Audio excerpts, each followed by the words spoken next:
I knew I was being erased the moment Tyler, our newly crowned head of brand vision, opened his smug little mouth in that conference room.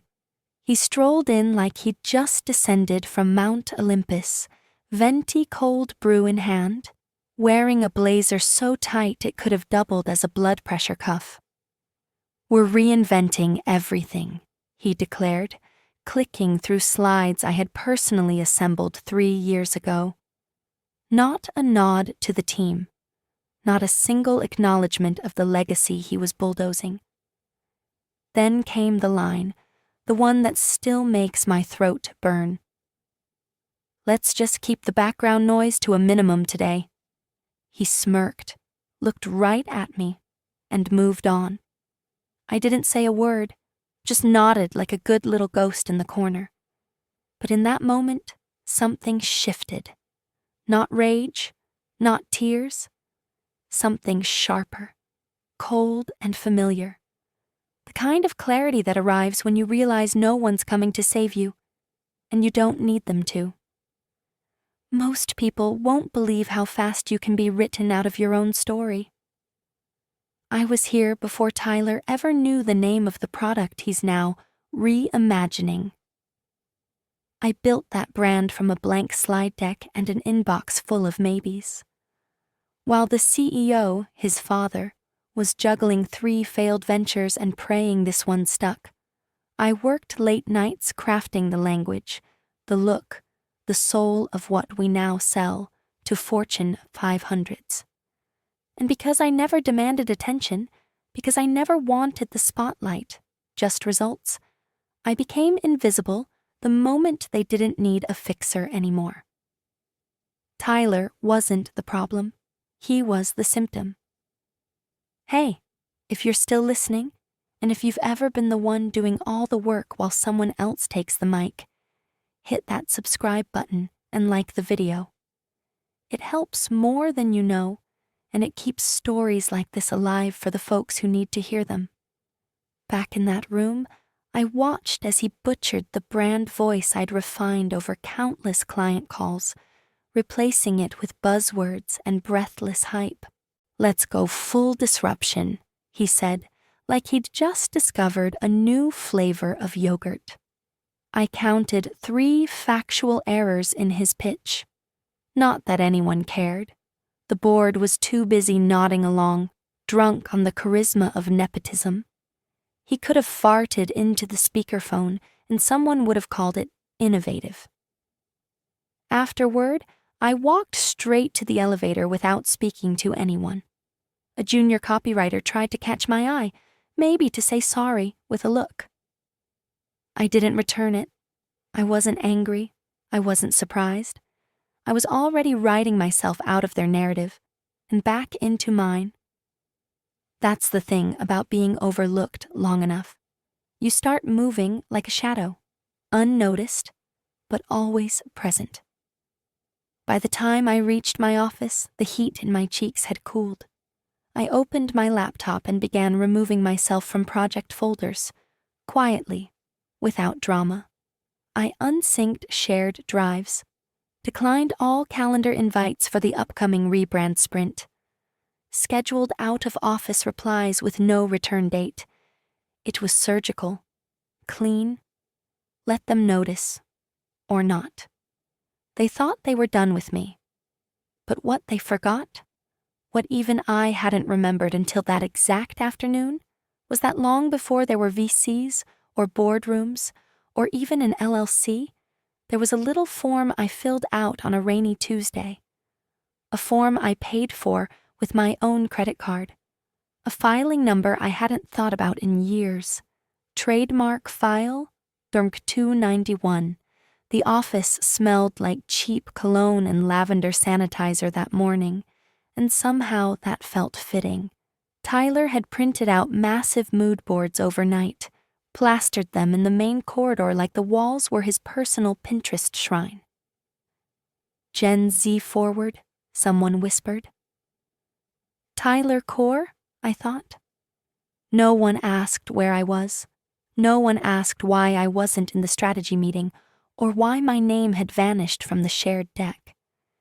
It was like I'd evaporated, exiled without a memo. They moved on with such aggressive confidence, you'd think I'd been a figment of their imagination all along. I sat at my desk, headphones in, watching the chaos unfold like a documentary. Tyler was reorganizing departments, renaming internal teams with nauseating buzzwords. Brand atmosphere was the new term for our copy and design folks. Soul Squad was, allegedly, customer relations. I watched as he repurposed language I'd written 3 fiscal cycles ago and pitched it like divine revelation.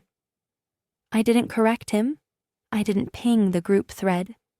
I just sat there, sipping bitter coffee from a mug I got during our first funding round, back when we were too broke for branding consultants and too desperate to care. I started scrubbing myself from the system, not out of pettiness, out of precision.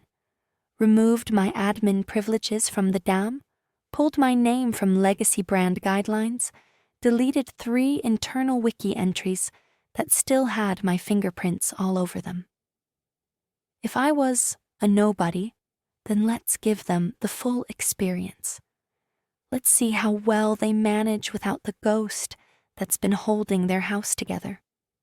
It was around 2 p.m. when Cassandra from legal wandered by. She leaned against the doorframe, holding a thermos and an eyebrow cocked high. "You hear about Tyler's investor prep?" I looked up, neutral. "He's fast-tracking IP filings," she said, almost laughing. "Wants the portfolio airtight before Q4. He's already filed 4 provisional trademarks. Probably thinks they'll look good on the slide deck." I froze, but only for a breath. Trademark. The word hit like a match to dry timber. I hadn't thought about that file in years. It was so old it might as well have been fossilized, but it existed. And it wasn't theoretical. Back in the early days, when everything was chaos and the CEO was still scribbling logos on diner napkins, there was one thing I'd insisted on: securing the flagship name. We didn't even have legal back then. He told me to just handle it. So I did. Filed it under my own name. Paid the $225 myself. Trademark file. $291. I remember thinking, back then, that we'd transfer it once the company got organized. But then, we got busy, and profitable, and bloated, and no one ever brought it up again, including me. Until now.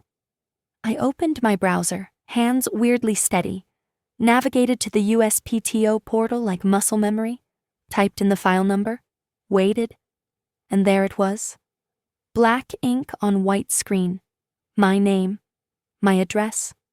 Registered owner of the one asset Tyler was now parading around like a birthright. I sat back in my chair, pulse even. I didn't feel smug. I didn't feel triumphant.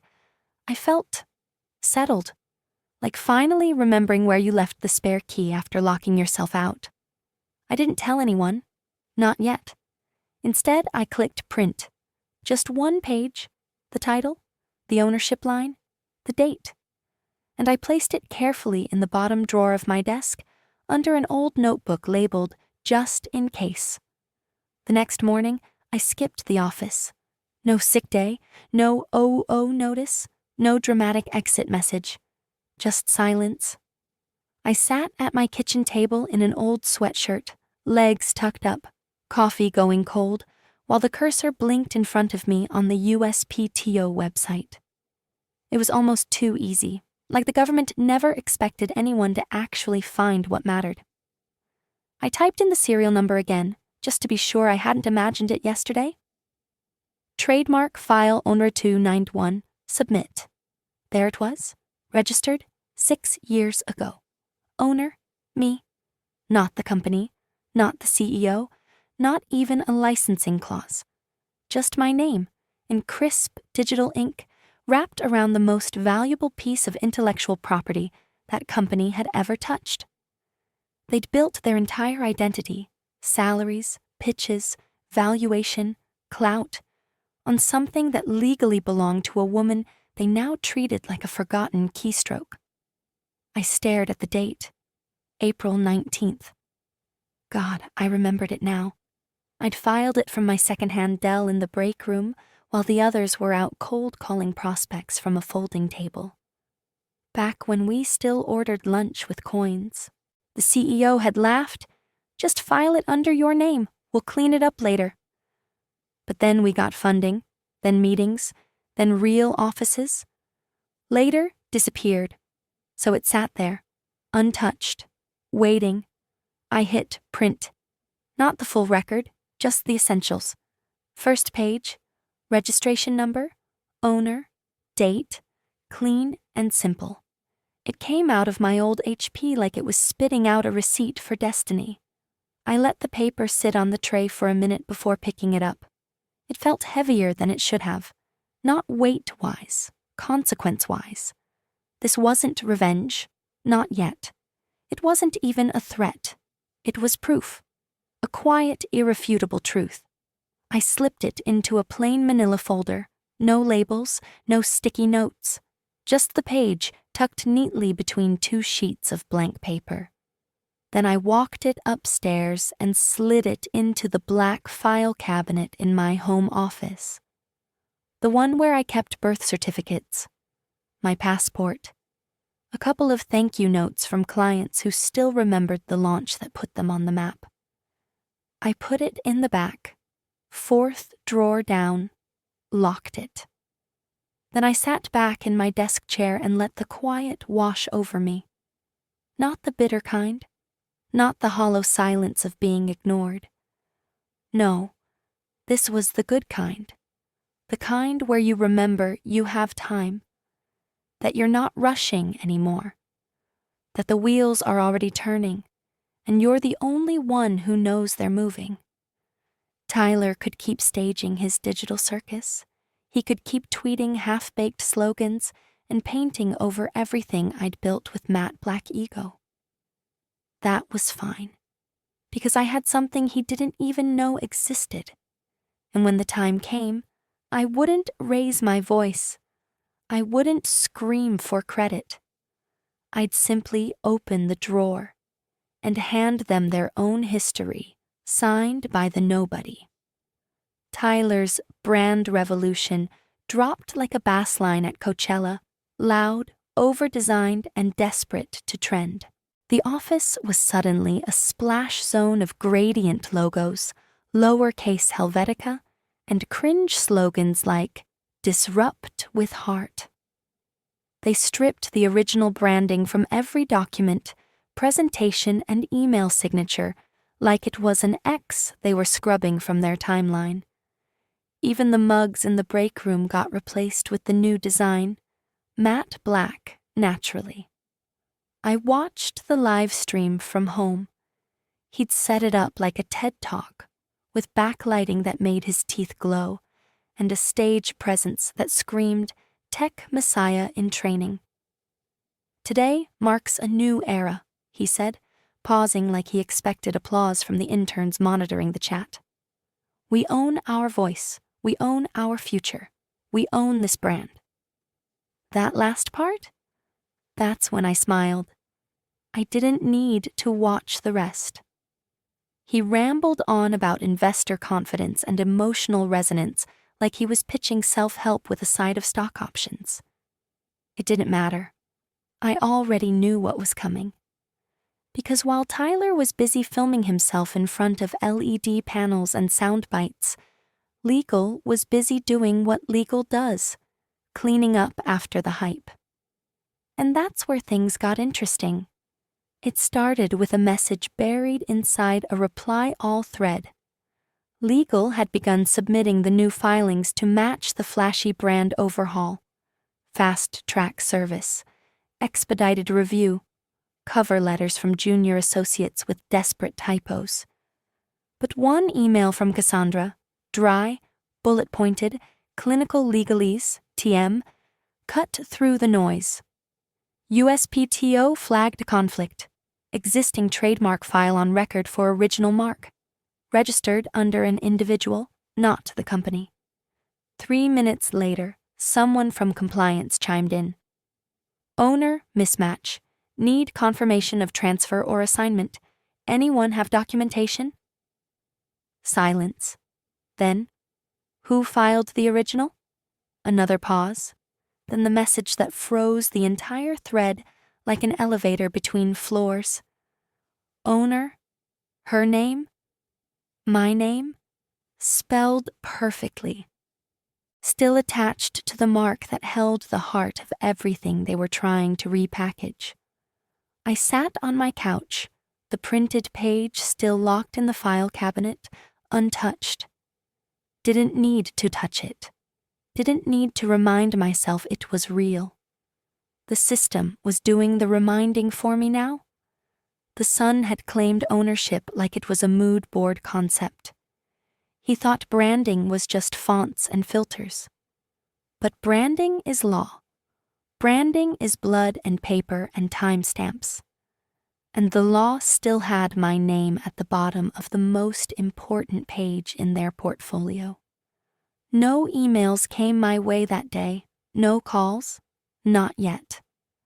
I just let the thread spiral in the background while I made dinner, listened to them chase their tails, watched the panic bloom behind their passive-aggressive formatting.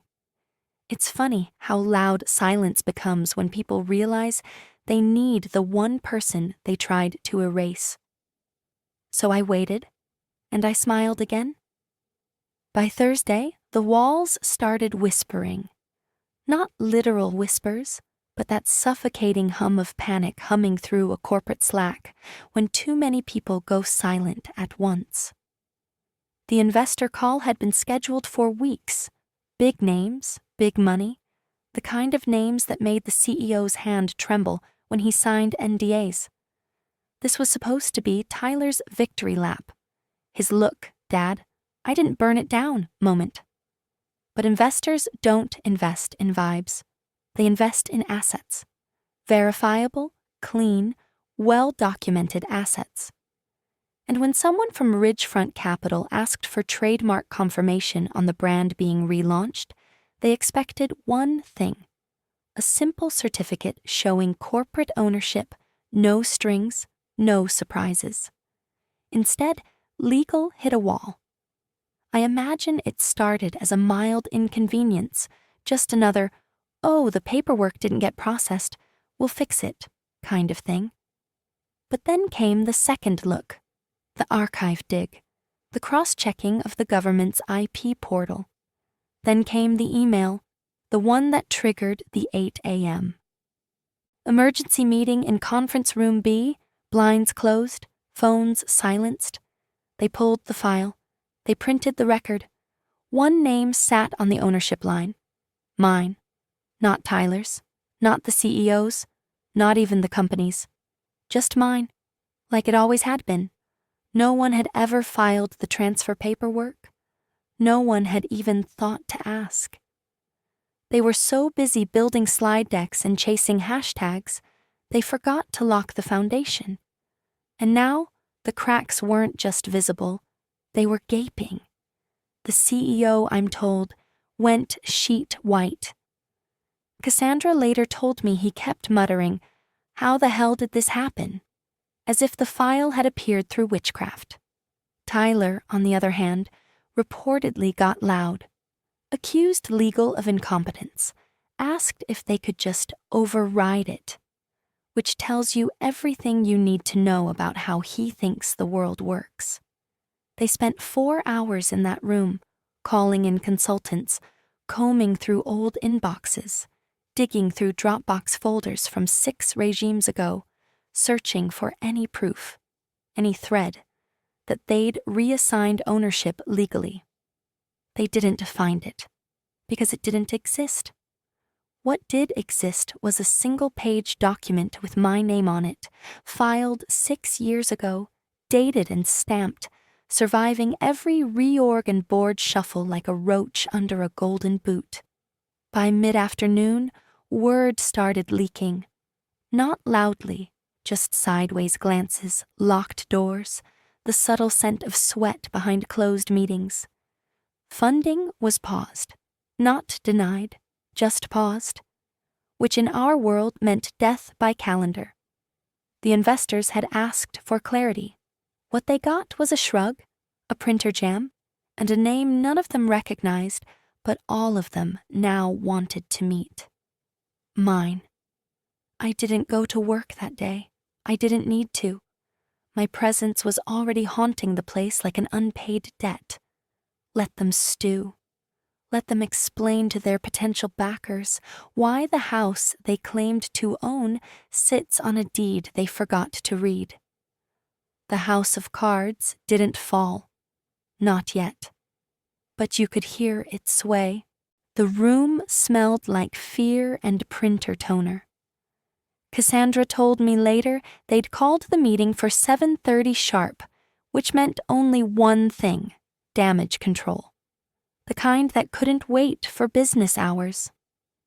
Tyler showed up late, naturally, wearing sunglasses indoors, still riding the high from his live stream tour like it hadn't just detonated the company's legal footing.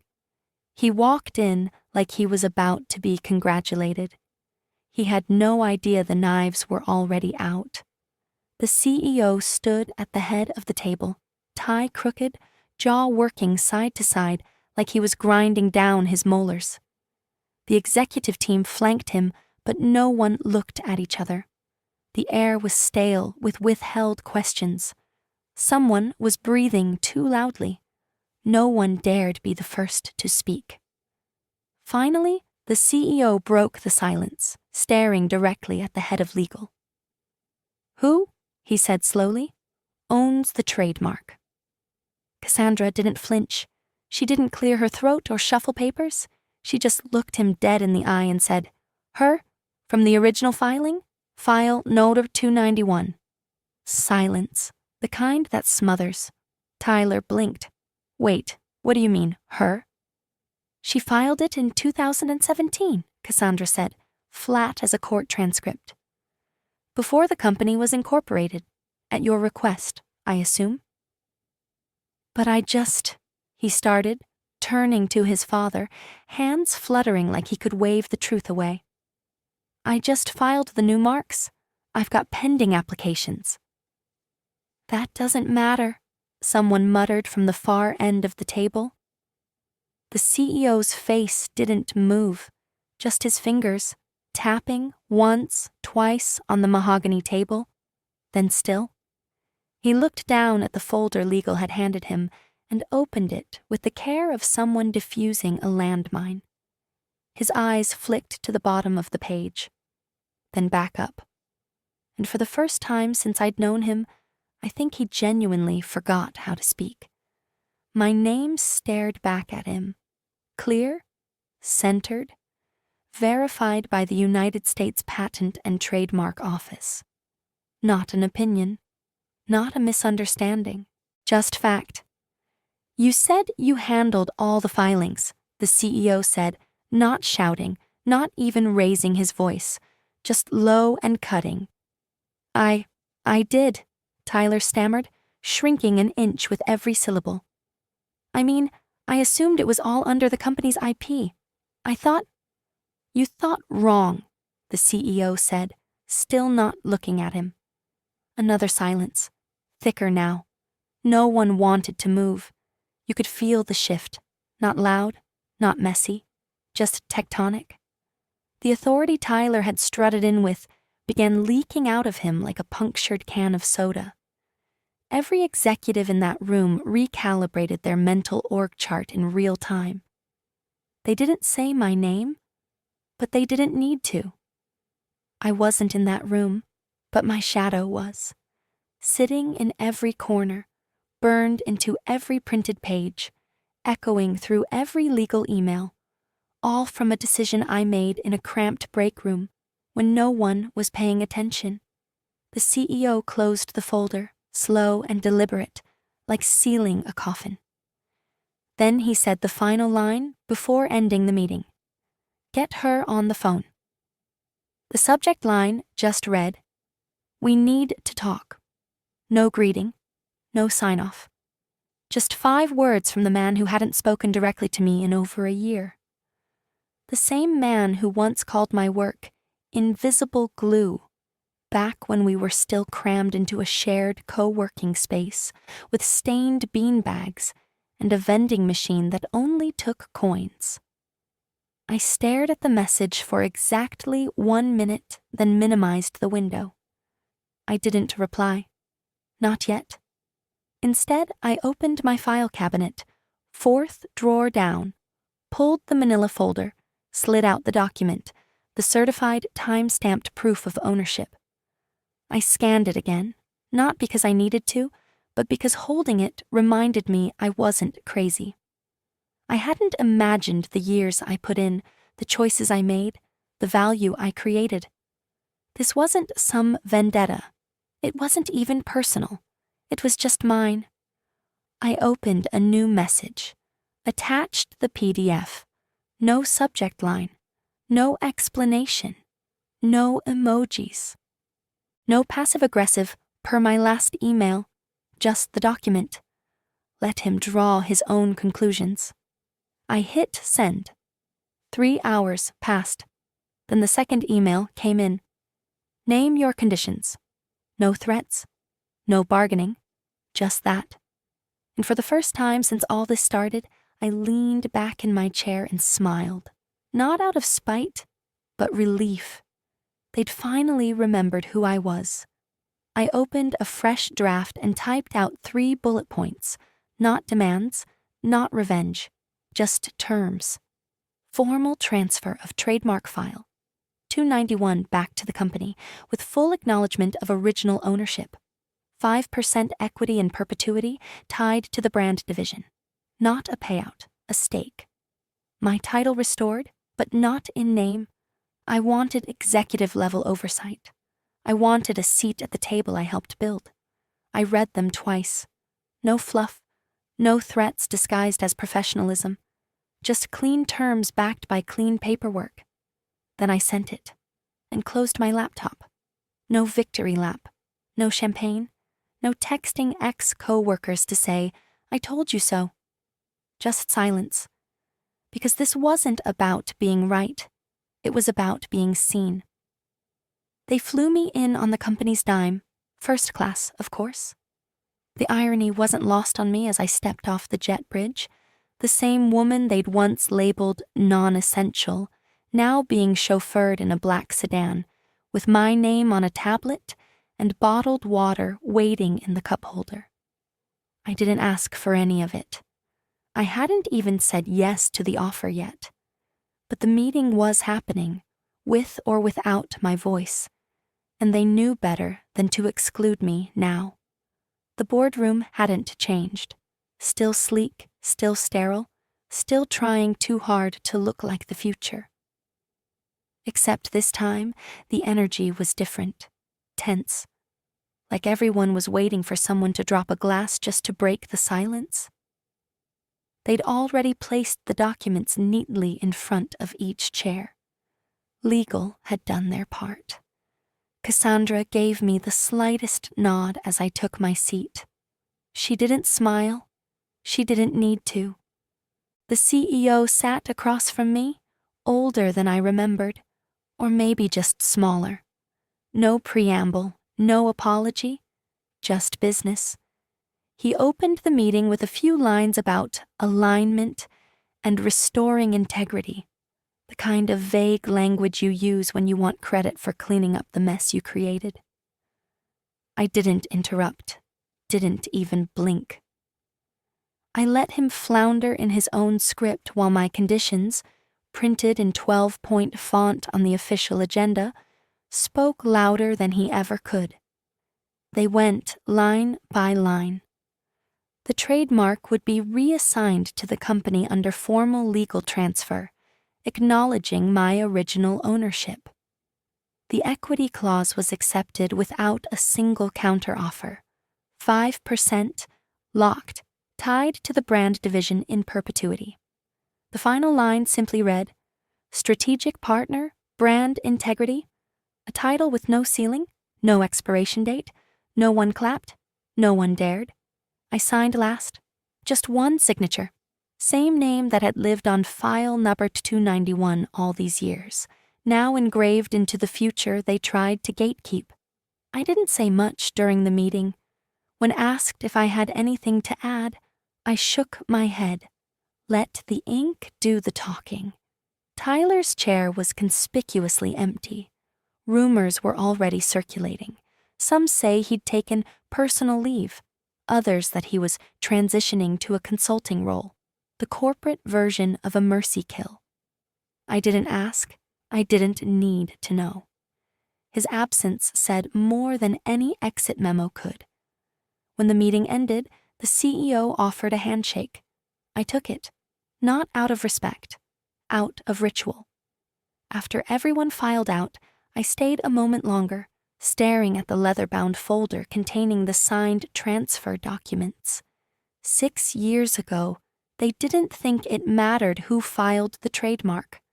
They thought names were interchangeable, roles replaceable. Now, mine wasn't just on the document. It was in the contract, in the ownership, in the story they'll have to tell from now on. And I didn't have to raise my voice once. The office they gave me wasn't flashy. No glass walls, no corner view, just quiet, clean lines and a door that actually closed.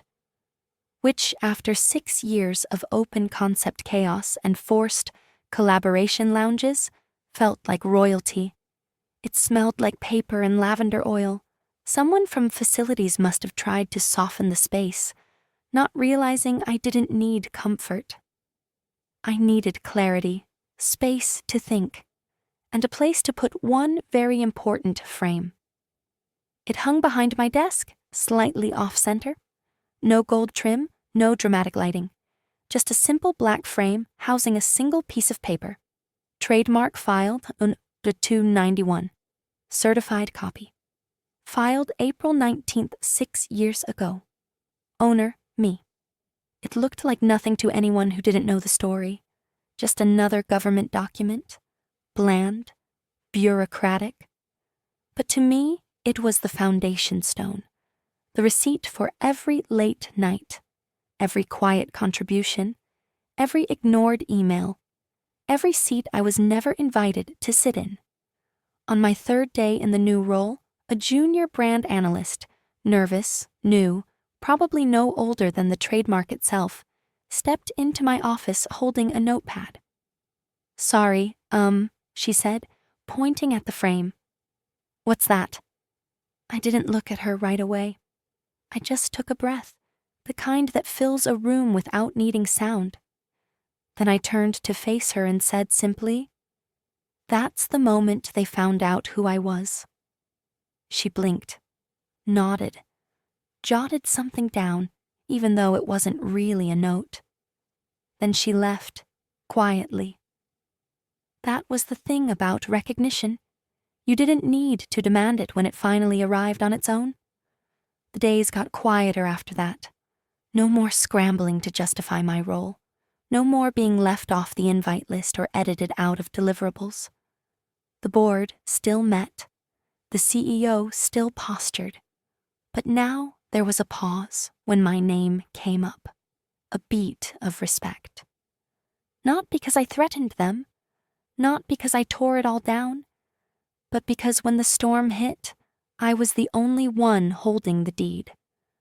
I never saw Tyler again. I heard he took a break to find his voice. I hope he finds it far from a microphone. Sometimes I catch myself staring at the frame behind me, not because I need to remember the fight, but because I like how little it says. No vengeance, no victory dance, just a quiet fact. I was there. I mattered, and I still do. People think legacy is loud, but sometimes it's just black ink on white paper, and a name they'll never forget again.